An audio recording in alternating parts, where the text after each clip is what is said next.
Nah, terus yang paling mendasar tadi baik dari Pak Trunoyudo maupun Bapak adalah menggarisbawahi berkali-kali terkait dengan media massa ataupun media sosial yang juga harus sejalan begitu komitmennya untuk tidak menyebarkan propaganda, provokasi atau keseimbangan dalam pemberitaan di pilkada. Nah, tapi kita tidak bisa menafikan ya Pak, potensi-potensi kalau sudah terkait dengan media massa, netizen, itu kan semua punya hak bicara. Bagaimana meredam kampanye-kampanye negatif melalui ruang-ruang media, baik itu media sosial khususnya?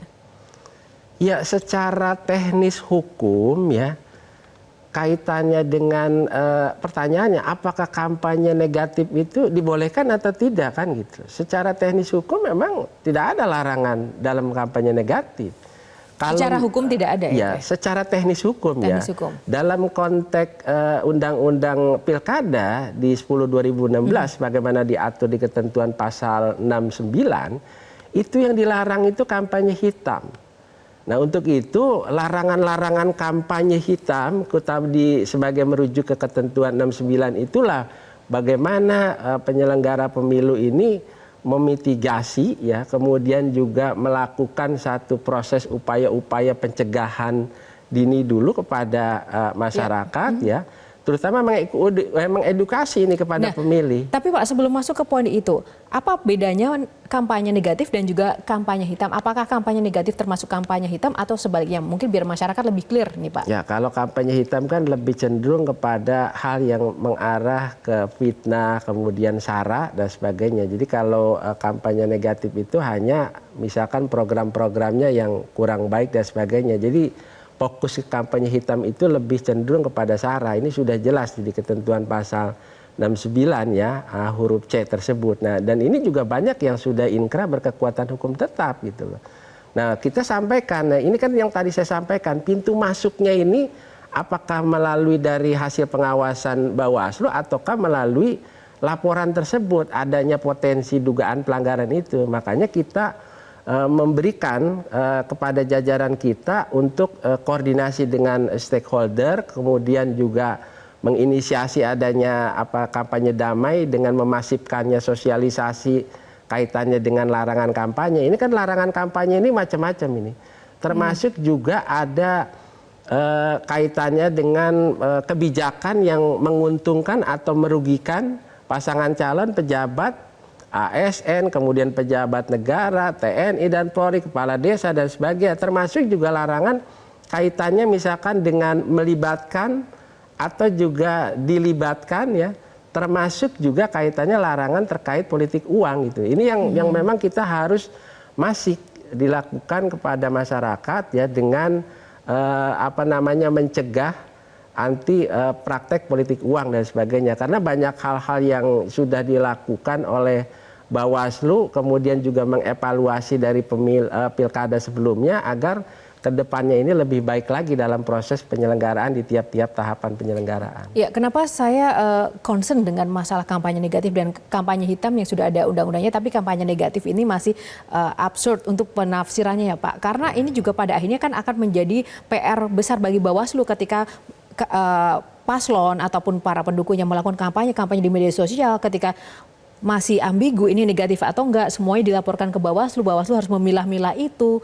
Tadi misalnya kampanye hitam terkait dengan sara, fitnah dan segala macam itu tidak boleh. Tapi padahal bentuk-bentuk ujaran kebencian, ujaran negatif di media sosial itu juga banyak yang seringkali itu dilaporkan, sedikit-sedikit dilaporkan. Nah, itu mencegah dan memastikan bahwa masyarakat pun juga bisa paham bahwa ini termasuk negatif atau enggak. Karena di undang-undang memang kata-katanya hitam bukan negatif, tapi prakteknya itu adalah sesuatu yang memang negatif begitu. Itu bagaimana Pak memaksimalkan itu, jangan sampai kan nanti Bawaslu terkungkung pada persoalan-persoalan yang minor yang menjadi beban tersendiri begitu. Ya, pertama saya perlu sampaikan, terlepas itu kampanye negatif ya atau juga kampanye hitam, Bawaslu kan harus tetap mensosialisasikan dalam konteks merujuk ke pasal 69 tadi berkaitan tentang larangan kampanye.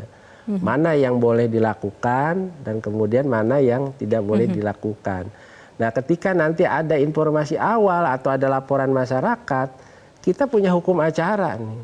Hukum acaranya itu berkaitan tentang regulasi yang mengatur. Kita punya Perbawaslu 8. Nah ini tahun 2020 ini sekarang dalam proses harmonisasi, kita punya peraturan bersama antara kepolisian dan kejaksaan. Nah regulasi dalam hukum acara yang kemudian dalam prosesnya kita punya waktu 2 hari untuk melakukan kajian awal tersebut. Apakah dalam laporan tersebut memenuhi ketersyaratan Polri material atau tidak? Anggap saja ini berkaitan tentang material. Di material ini waktu dan tempat kejadian. Waktunya itu di mana? Tempat kejadian waktunya misalkan 7 hari sejak diketahui atau tidak. Lokus deliktinya seperti apa? Peristiwanya seperti apa? Uraian kejadian, kasus posisinya ini seperti apa? Diurai enggak kemudian? Apakah ini masuk di masa tahapan kampanye atau misalkan kampanye di luar masa kampanye kah? Atau misalkan dia kampanye di luar jadwal kampanye kah? Ini yang kemudian kajian-kajian inilah bahwa menunjukkan bahwa dia melakukan kampanye hitam atau misalkan kampanye negatif ini memenuhi ketersyaratan Polri material, maka di kajian awal itulah yang merupakan hukum acara Bawaslu tersebut yang kemudian nanti akan disampaikan ketika mereka memenuhi syarat Polri material, maka dilanjutkan dalam proses. Tetapi ketika tidak memenuhi syarat Polri material, maka dibuatlah status laporan apakah laporan tersebut memenuhi syarat atau tidak. Gitu. Baik Pak Fuadi, ini menarik ya karena masalah teknis dan masyarakat perlu tahu detail dari nanti seperti apa mekanisme khususnya para pelaku yang terlibat dalam pilkada serentak. Kita akan jeda dulu pemirsa, seusai jeda. Breaking News Metro TV masih akan kembali sesaat lagi. Jelajahi cara baru mendapatkan informasi. Download Metro TV Extend sekarang.